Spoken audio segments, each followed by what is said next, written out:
السلام علیکم ورحمۃ اللہ وبرکاتہ۔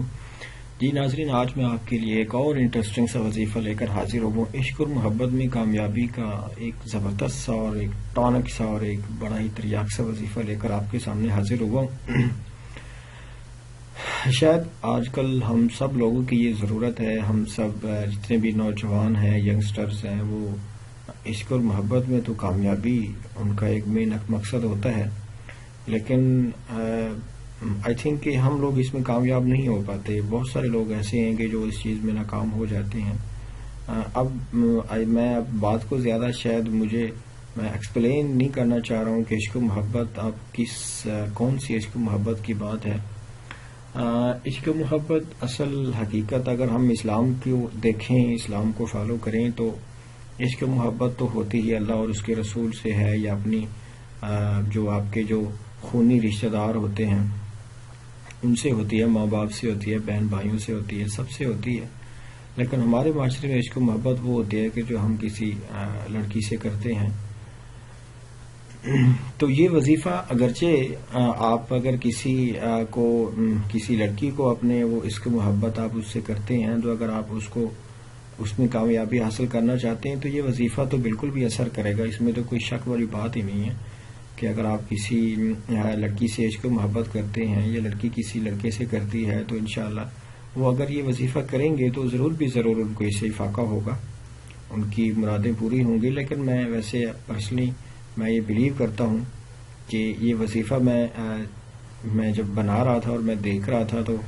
میں نے ضرور اس وقت یہ ارادہ کیا کہ میں ضرور لوگوں سے وہ شیئر کروں گا کہ عشق و محبت اسلام تو کسی لڑکی سے الاؤ نہیں کرتا۔ ہاں جی، اگر آپ اپنی بیوی سے محبت کرنا چاہتے ہیں، گھر میں ناچاکی ہے، ماں باپ آپ سے ناراض ہیں، بہن بھائیوں سے آپ کی کوئی ناچاکی چل رہی ہے، کوئی خلش ہے، تو آپ اس چیز کو ختم کر سکتے ہیں۔ یہ بھی ایک عشق و محبت ہے، ان سے بھی عشق و محبت ہو سکتا ہے، اللہ سے عشق و محبت بھی ہو سکتا ہے۔ اگر آپ اللہ سے عشق و محبت کرتے ہیں تو اس کی کامیابی، اور پھر آپ بلیو کریں کہ جب آپ اللہ سے عشق و محبت کرتے ہیں اور اللہ سے عشق و محبت میں کامیابی آپ چاہتے ہیں، اور پھر آپ وظیفہ کرتے ہیں، اور آپ یقین کریں کہ پھر جب وظیفے میں آپ اللہ سے مانگتے ہیں تو اس میں کوئی شک ہی نہیں ہے کہ 0% بھی چانس نہیں ہے کہ آپ اس میں کامیابی آپ کو حاصل نہ ہو، ایسا بالکل بھی نہیں ہے۔ جب ایک بندہ اپنے اللہ سے محبت کرنا چاہتا ہے، اس میں کامیابی کا خواہش مند ہوتا ہے، اور پھر وہ اللہ تعالیٰ سے وظائف کے ذریعے، اعمال کے ذریعے سے ہیلپ طلب کرتا ہے، تو انشاءاللہ اللہ تعالیٰ ضرور اس کی ہیلپ کرتے ہیں، وہ اس میں کامیابی حاصل کرتا ہے۔ میں آپ کو زیادہ لمبی بات نہیں کرنا چاہ رہا ہوں، آپ کو وظیفہ بتا دیتا ہوں، بالکل چھوٹا سا وظیفہ ہے۔ وَأَلْقَيْتُ عَلَيْكَ مَحَبَّةً مِّنِّي، آپ جس سے محبت کرتے ہیں، جس سے عشق کرتے ہیں، آپ یہ آیت 11 دفعہ پڑھ کے اس کے اوپر پھونک دیں۔ وَأَلْقَيْتُ عَلَيْكَ مَحَبَّةً مِّنِّي، وَأَلْقَيْتُ عَلَيْكَ مَحَبَّةً مِّنِّي، یہ پارہ نمبر 16 میں ہے، آئی تھنک پارہ نمبر 16 میں ہے، اینڈ اگر مجھے اچھی طرح سے یاد ہے تو شاید یہ سورۃ المریم ہے، سورۃ مریم ہے،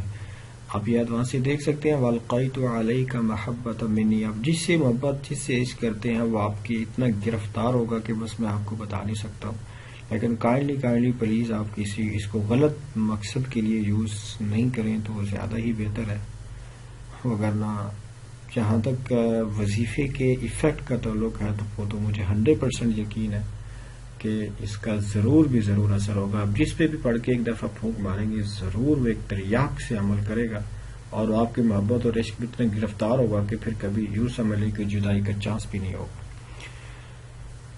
مجھے اپنی دعا میں یاد رکھیے۔ السلام علیکم ورحمۃ اللہ وبرکاتہ۔